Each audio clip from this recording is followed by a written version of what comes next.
자, 오늘 말씀을 가지고 내가 주를 알기 원하나이다 라는 제목으로 말씀 나눌게요. 자, 여러분, 우리가 안다라는 개념에 대해서 이해할 때 단순하게 내가 어떠한 대상을 알고 있다는 정도로 그것을 넘어서 이해와 그 관계성이 있을 때 우리는 진짜 압니다 라고 고백합니다. 자, 이게 무슨 말이냐? 예를 들어 볼게요. 자, 원빈아, 너는 연예인 좋아하는 사람 있어? 없어? 공부만 너무 열심히 하는구나. 자, 여자 아이돌 좋아하는 사람 있니? 누구 있니? 아, 여자 아이돌 중에 여자 아이들을 좋아하는구나. 자, 여자 아이들이라는 연예인이 있습니다. 자, 전도사님은 여자 아이들이라는 연예인을 잘 알아요. 자, 전도사님이 안다고 했을 때 여러분은 그다지 뭐 반응이 시큰둥하죠? 뭐 어쩌라고? 이런 표정들로 저를 바라보고 있는데, 자, 만약에 전도사님이 그 연예인과 함께 개인적으로 연락도 취하고 뭐 가끔씩 만나서 밥도 먹고 한다면요, 여러분들이 저를 바라보는 시선이 다를 겁니다. 왜요? 내가 표정 왜 그래? 표정 숨겨. 어이없다는 표정. 네. 만약에 전도사님이 여러분이 좋아하는 연예인을 개인적으로 만나는 사람이고 대화도 하고 연락도 하고 같이 밥도 먹고 이런다면요, 여러분이 전도사님을 바라보는 시선이 달라질 겁니다. 왜요? 내가 좋아하는 연예인을 나라는 사람, 전도사님을 통해서 어떻게 한번 만날 수 있지 않을까라는 그 생각에 전도사님을 바라보는 시선이 다를 거예요. 자, 여러분, 안다라는 것은요, 단순하게 내가 저 연예인을 알아, 내가 저 사람을 알아, 내가 이 지식을 알아, 내가 이 수학 문제를 잘 풀 줄 알아. 자, 이러한 수준의 알을 넘어가지고 진짜 안다라는 것은요, 그것과의 관계성 안에서의 드러나는 방법이 바로 안다라는 표현이에요. 자, 여러분 부모님 잘 알죠?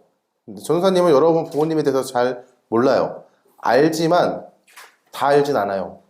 교회에서만 보는 모습들을 전도사님인 그걸 알고 있는 거죠. 자, 여러분도 전도사님에 대해서 잘 아나요? 나에 대해서 잘 아니? 얘들아? 얘들아, 베라 민트초코 봉봉 나왔더라. 누구는 한탄을 하고 누구는 기뻐하죠. 네. 전사님은 민트초코를 좋아해요, 여러분. 나중에 베라 기프티콘을 혹시 보내줄 일이 생긴다면 민트초코로 보내주세요. 자, 여러분, 안다라는 것은요, 관계성입니다. 관계성. 전도사님하고 여러분들은요, 관계성이 있어요. 청소년부라는 공동체 안에서 전도사와 성도라는 관계성 안에서 만났습니다. 그러나 그 관계성으로 만났다고 해도 온전히 알진 못해요. 자, 더 나아가서 전도사님은요, 대통령님을 잘 알아요. 그러나 대통령님이 누구다라는 사실은 알지만 그 사람의 실제적인 어떠한 삶을 사는지에 대해서는 사실 잘 몰라요. 어떠한 삶을 살아가고 있는지, 어떠한 식사를 하는지, 어떠한 관계 안에서 어떻게 살아가고 있는지에 대해서는 잘 몰라요. 그러니까 안다라는 개념은요, 관계성이 짙어지면 짙어질수록, 깊어지면 깊어질수록 그 사람에 대해서 더욱더 뚜렷하고 선명하게 알아가는 거예요. 자, 여러분, 아는 것은 관계적으로 아는 것. 이거 정말 중요합니다, 여러분. 그렇기 때문에 누군가를 판단하는 것에 있어서 조심해야 돼요. 그 사람에 대해서, 그 대상에 대해서 우리가 관계성이 전제되었을 때 안다라고 해요. 관계성 안에서 우리가 안다라고 할 때, 자, 그럼 이렇게 질문 한번 던져볼 수 있어요. 나는 하나님을 아는가? 라고 말이죠. 여러분, 하나님 알아요? 여러분, 하나님 어떠한 분이십니까? 하나님 어떠한 분이시니? 수영아? 어제 날 그렇게 놀렸던 수영아. 하나님 어떠한 분이시니? 하나님 몰라? 알아? 하나님 어떠한 분이셔?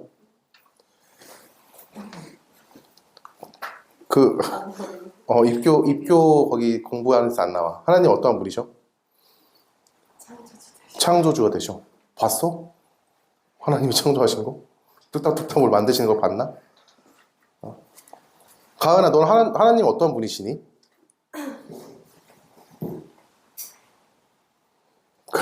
그게 맑은 눈으로 쳐다보지 말고 하나님은 어떠한 분이시니? 자, 여러분들에게 스스로 질문 던져보세요. 도대체 하나님은 어떠한 분이시지? 라는 그 질문 가운데 여러분들이 대답할 수 있는 그 하나님이 어떠한 분이신지를 한번 좀 이렇게 좀 생각해 봤으면 좋겠습니다. 여러분, 하나님 잘 알아요? 하나님은 여러분들을 잘 아시는데 여러분들은 하나님을 잘 압니까? 다시 말하면요, 여러분들은요, 하나님과 교제하고 소통하고 사귐을 누리고 있나? 이거를 물어보고 있는 거예요. 하나님께서는요, 우리와 관계를 맺기 위해서 이 땅에 오셨어요. 이스라엘이라는 나라를 선택하셨고 그들과 관계를 맺으셨지만 이스라엘은 자신들이 누리는 그 은혜를 잊어버린 채 세상을 향하여 나아갔습니다. 세상을 선택한 거예요. 그들은 하나님을 버렸습니다. 하나님께서는 완전한 관계의 회복을 이루시기 위해서 이 땅에 직접 오셨는데 그것을 바로 성경에서는 성육신이다라고 이야기합니다. 거룩하신 그분이 인간의 몸을 입고 이 땅에 내려오신 사건, 그것을 성육신이다라고 고백하고 있어요. 하나님께서는 인간의 몸으로 이 땅에 오신 것, 성육신한 하나님은요, 아들 하나님, 성자 하나님으로서 예수 그리스도가 되십니다. 이 땅에서 그분은 아버지의 뜻을 선포하셨고 가르치셨고 성취하셨어요. 예수님은요, 하나님과의 관계의 회복을 목적으로 이 땅 가운데 오셨고 그 목적을 따라서 살아가셨습니다. 그의 삶은요, 오로지 하나님의 말씀에 순종함으로 아버지의 나라가 이 땅 가운데 임하는 것을 성취하시기 위해서, 그리고 그 나라에 우리를 초청하시기 위해서 그의 삶을 살아가셨어요. 아버지 하나님의 구원 계획을 성취하시기 위해 예수님께서 이 땅에서 오셔서 사셨는데, 오늘 말씀은요, 예루살렘 성에 예수님께서 들어오시는, 입성하시는 장면을 그려내고 있습니다. 자, 이것은요, 단순하게 예수님이 예루살렘이라는 성에 들어오셨어 로만 끝나는 게 아니에요. 이것은 하나님께서 구원하시기 위해서 계획하셨던 모든 계획 가운데 이제 클라이막스를 이루어가고 있다라는 것들을 우리에게 전제하고 있습니다. 자, 마태복음 21장 1절에서 3절 말씀 함께 읽어볼게요. 저서 읽어주겠습니다. 자, 들어보세요. 그들이 예루살렘에 가까이 가서 감람산 벳바게에 이르렀을 때에 예수께서 두 제자를 보내시며 이르시되 너희는 맞은편 마을로 가라. 그리하면 곧 매인 나귀와 나귀 새끼가 함께 있는 것을 보리니 풀어 내게로 끌고 오라. 만일 누가 무슨 말을 하거든 주가 쓰시겠다 하라. 그리하면 즉시 보내리라 하시니 라고 말씀하십니다. 예수님께서는요, 나귀와 나귀 새끼를 데려오라고 그래요. 자, 나귀가 뭐죠, 여러분? 슈렉 친구, 덩키? 맞나? 덩키 맞지? 그 친구가 나귀예요. 나귀. 자, 맞는데? 왜? 나귀. 네, 나귀. 근데 나귀와 나귀 새끼를 데리고 오래요. 자, 이렇게 하시면요, 하나님의 말씀의 성취를 위함이었습니다. 단순하게 어디 가서 나귀를 뺏어오는 게 아니라 이것은 하나님의 말씀을 성취하시기 위한 예수님의 명령이었어요. 마태복음 21장 4절에서 5절 말씀에 스가랴서 9장 9절의 말씀을 인용하여 말한 것입니다. 자, 스가랴서 9장 9절 말씀 이렇게 나와 있어요. 선생님 읽어줄게요. 스가랴 9장 9절 말씀입니다.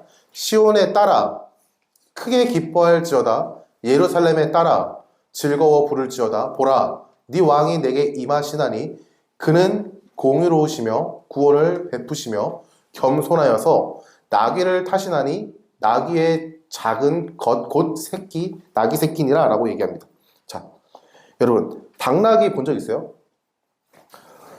말과 당나귀를 비교하잖아요? 그러면요, 그렇게 당나귀가 초라해 보입니다. 네. 나귀 새끼를 타고 예루살렘 성에 입성하시는 그 모습은요, 구약의 선지자들을 통하여 말씀하신 말씀의 성취예요. 자, 이 말씀의 성취대로 예수님은요, 왕으로 예루살렘 성에 들어오셨어요.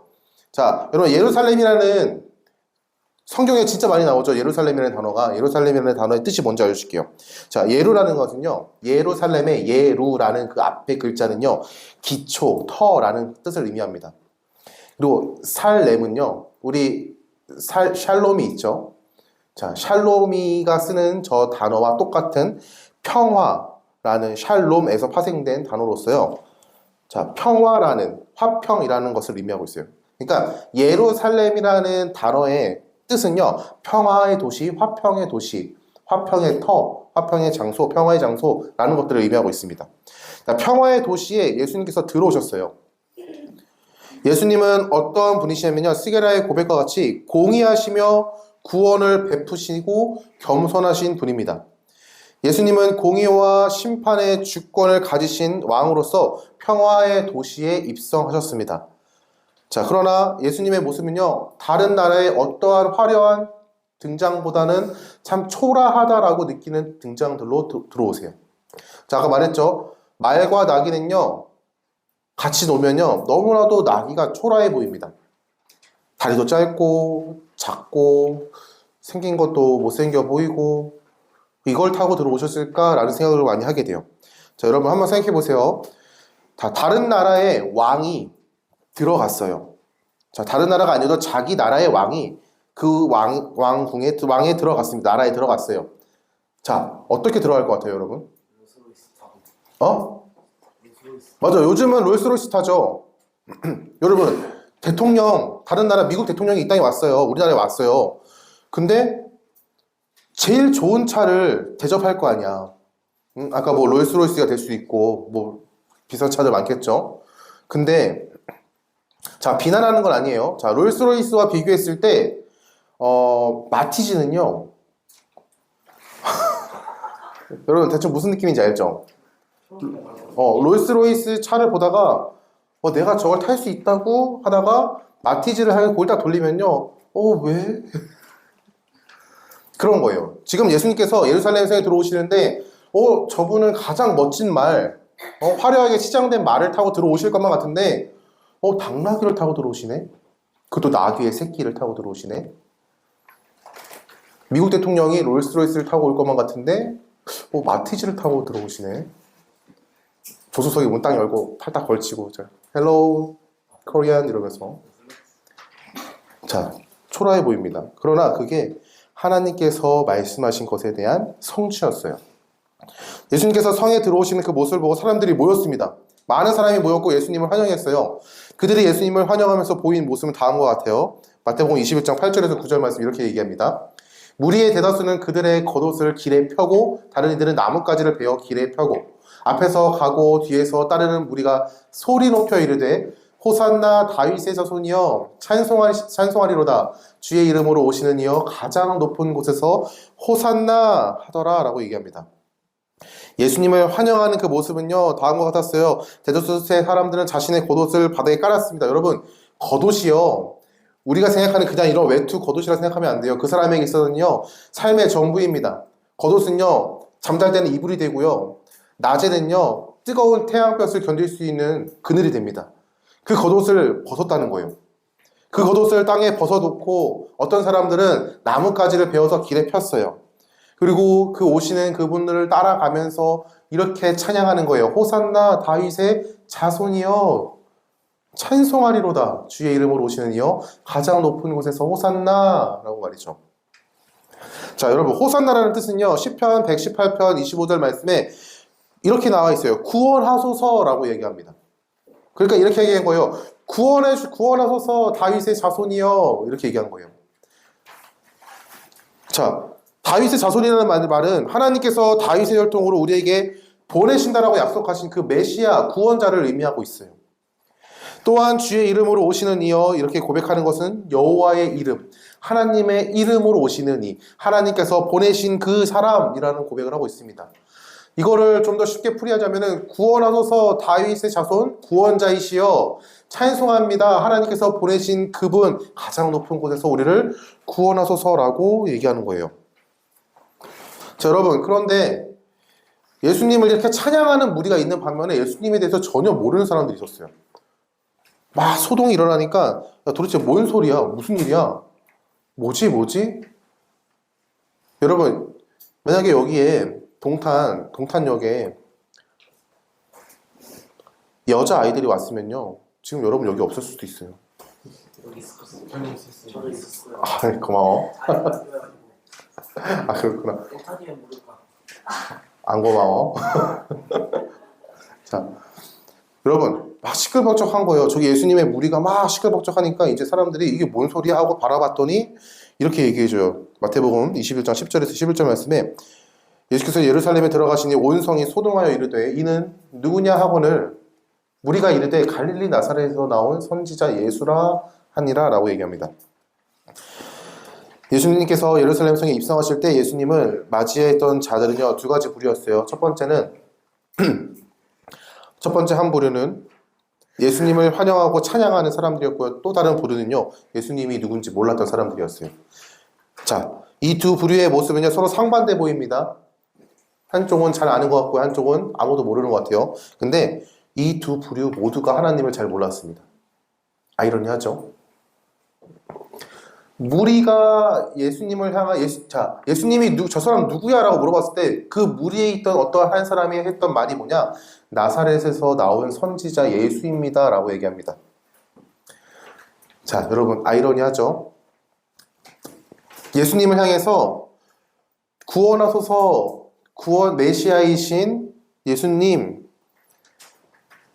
이렇게 고백했어요.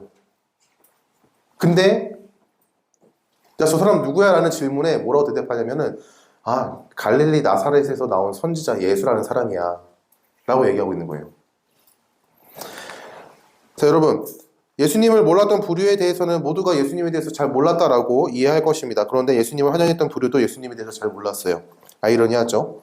예수님을 환영했던 그 무리들, 예수님이 어떠한 분이시다라고 선포하고 고백하고 찬양했던 그 무리들도 정작 예수님에 대해서 잘 몰랐어요.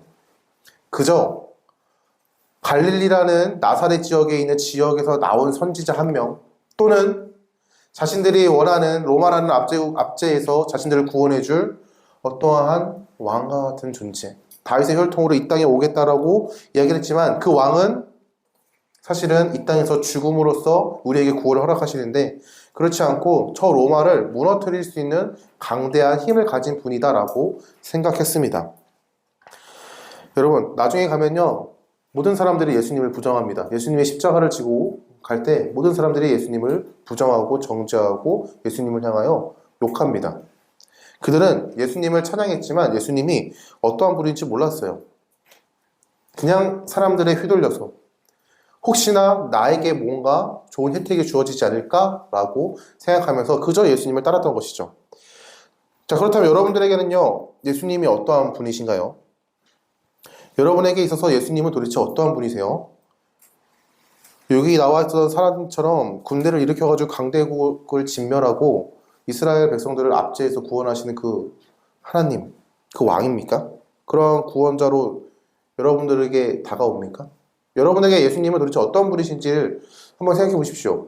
여러분들이 좋은 대학 가기 위해서 필요한 어떠한 분, 여러분이 잘 먹고 잘 살기 위해서 필요한 어떠한 분, 또는 여러분이 부모님과의 화평을 지키기 위해서 내가 양보합니다라고 이야기하는 그분, 도대체 여러분에게 예수님은 어떠한 분인지를 냉정하게 한번 고민해 봤으면 좋겠습니다. 예수님은요 이 땅에 오셔서 구원을 성취하시기 위해 십자가를 지신 하나님의 아들이세요.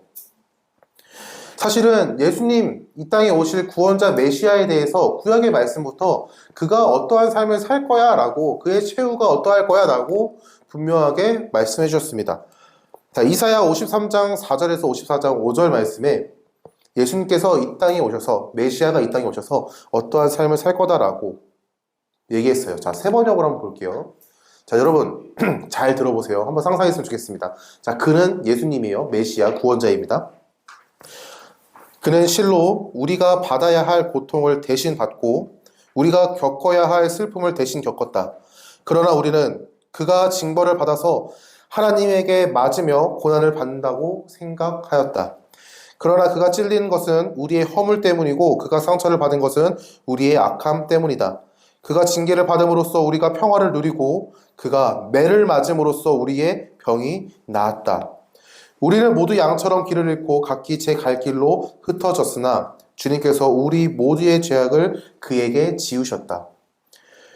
그는 굴욕을 당하고 고문을 당하였으나 아무 말도 하지 않았다. 마치 도살장으로 끌려가는 어린 양처럼, 마치 털 깎는 사람 앞에서 잠잠한 암양처럼 끌려가기만 할 뿐 아무 말도 하지 않았다. 그가 체포되어 유죄 판결을 받았지만 그 세대 사람들 가운데서 어느 누가 그가 사람 사는 땅에서 격리된 것을 보고서 그것이 바로 형벌을 받아야 할 내 백성의 허물 때문이라고 생각하였느냐? 그는 폭력을 휘두르지 않았고 거짓말도 하지 않았지만 사람들은 그에게 악한 사람과 함께 묻힐 무덤을 주었고 죽어서 부자와 함께 들어가게 하였다. 주님께서 그를 상하게 하고자 하셨다. 주님께서 그를 병들게 하셨다. 그가 그의 영혼을 속건제물로 여기면 그는 자손을 볼 것이며 오래오래 살 것이다. 주님께서 세우신 뜻을 그가 이루어 드릴 것이다. 고난을 당하고 난 뒤에 그는 생명의 빛을 보고 만족할 것이다. 나의 의로운 종이 자기의 지식으로 많은 사람을 의롭게 할 것이다. 그는 다른 사람들이 받아야 할 형벌을 자기가 짊어질 것이다. 그러므로 나는 그가 존귀한 자들과 함께 자기 몫을 차지하게 하며 강한 자들과 함께 전리품을 나누게 하겠다. 그는 죽는 데까지 자기의 영혼을 서슴없이 내맡기고 남들이 죄인처럼 여기는 것도 마다하지 않았다. 그는 많은 사람의 죄를 대신 짊어졌고 죄 지은 사람들을 살리려고 중재에 나선 것이다. 임신하지 못하고 아기를 낳지 못한 너는 노래하여라. 해산의 고통을 겪어본 적이 없는 너는 환성을 올리며 소리를 높여라. 아이를 못 낳아 버림받은 여인이 남편과 함께 사는 여인보다 더 많은 자녀를 볼 것이다. 주님께서 하신 말씀이다. 너의 장막털을 넓혀라. 장막의 휘장을 아끼지 말고 펴라. 너의 장막줄을 길게 내리고 말뚝을 단단히 박아라. 네가 좌우로 퍼져 나가고 너의 자손이 이방 나라들을 차지할 것이며 황폐한 성읍들마다 주민들이 가득할 것이다. 두려워하지 말아라. 네가 이제는 수치를 당하지 않을 것이다. 당황하지 말아라. 네가 부끄러움을 당하는 일이 없을 것이다. 젊은 시절의 수치를 잊으며 과부 시절의 치욕을 네가 다시는 기억하지 않을 것이다. 너를 지으신 분께서 너의 남편이 되실 것이다. 그분의 이름은 만군의 주님이시다. 너를 구속하신 분은 이스라엘의 거룩하신 하나님이시다. 그분은 온 세상의 하나님으로 불릴 것이다. 자, 여러분, 예수님께서 이 땅에 오셔가지고 어떠한 일을 하실 것인지에 대해서 이사야는요, 먼저 예언을 했었어요. 자, 예루살렘에 입성하는 예수님을 바라보면서 수많은 사람들이 환영했지만 정작 예수님에 대해서 잘 알지 못했습니다. 로마라는 강대국을 제압하고 자신들에게 평화를 주며 자신들에게 어떠한 행복을 줄지에 대해서 그러한 기대감을 갖고 있었지, 정작 예수님께서 걸으셔야 하는 그 길에 대해서는요, 아무것도 알지 못했어요. 그렇기 때문에 예수님께서 십자가에 못 박혀야 되는 그 때가 다가왔을 때 모든 사람들이 예수님을 향하여 손가락질하고 부정하고 욕했습니다. 여러분, 예수님께서 받으신 그 죽음은요, 단순한 허무한 죽음이 아니에요. 하나님께서 계획하신 구원의 완성이고, 우리를 하나님의 나라로 들어올 수 있는 유일한 길을 만드신 것이고, 하나님과의 관계를 회복하기 위한 유일한 방법을 우리에게 주시기 위해서 그것을 준비하신 과정들이었어요. 예수님께서 예루살렘 성에 입성하실 때 어떠한 결과를 마주해야 되는지를요, 분명하게 알았습니다. 고통과 수치와 핍박과 멸시와 시기와 질투와 그리고 십자가에서의 끔찍한 고통과 죽음을요, 내가 감당해야 되는 사실들을 다 아셨어요. 하지만 예수님은 그것을 마주하는 것을 부정하시지 않으셨습니다. 여러분들이 마태복음, 마가복음, 누가복음, 요한복음에 똑같이 기록하고 있는 예수님께서 그 십자가를 지시기 전에 모든 사건들을 잘 보면요, 그는요, 인간의 마음으로는 이것을 지고 싶지 않았다라고 고백해요. 그러나 어떻게 고백하냐면은, 그래도 하나님의 뜻이기에 내가 순종합니다라고 고백합니다.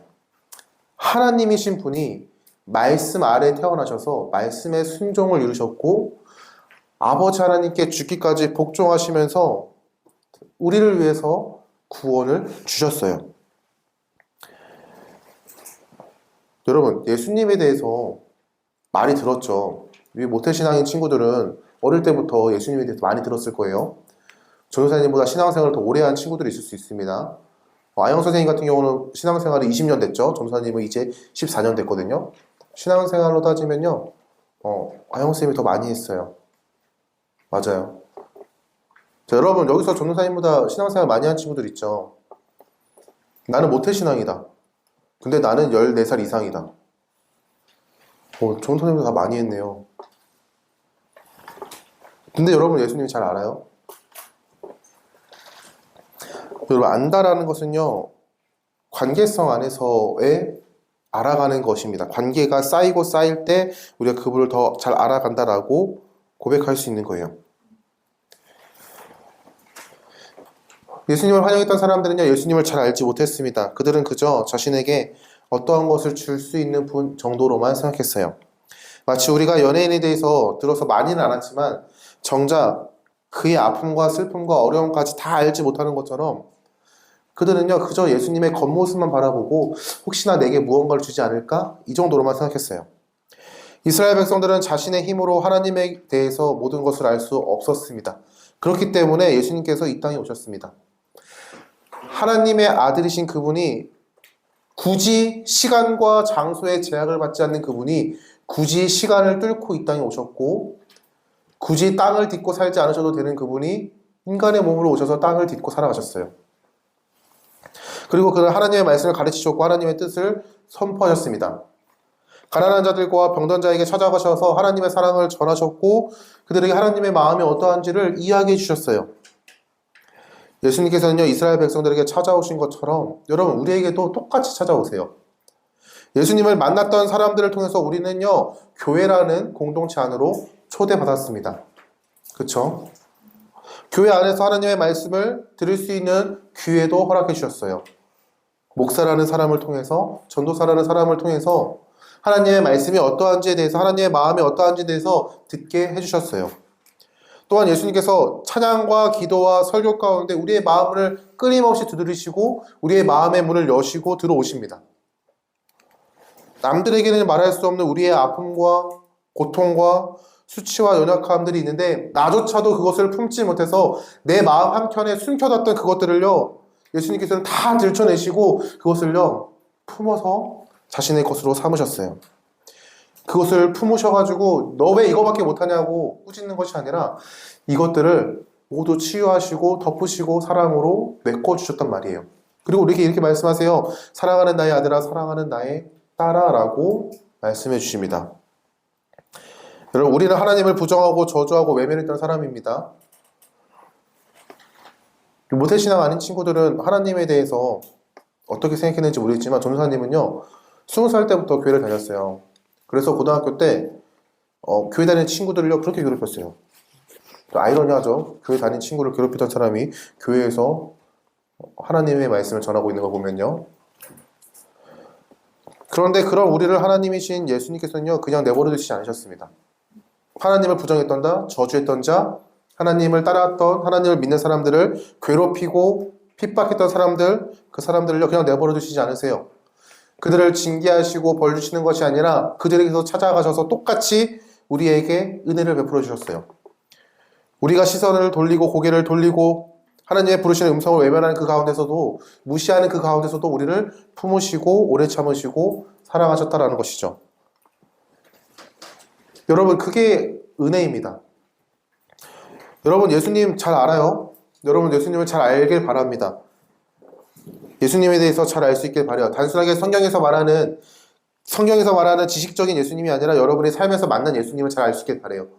그 삶에서 만난 예수님이 성경에서 말하는 100에 해당하는 예수님에 대해서 전부 알 수는 없어요. 내가 경험한 하나님은 이 100에 대한 하나님에 대해서 고작 1 정도밖에 알 수 있는 것일 수도 있습니다.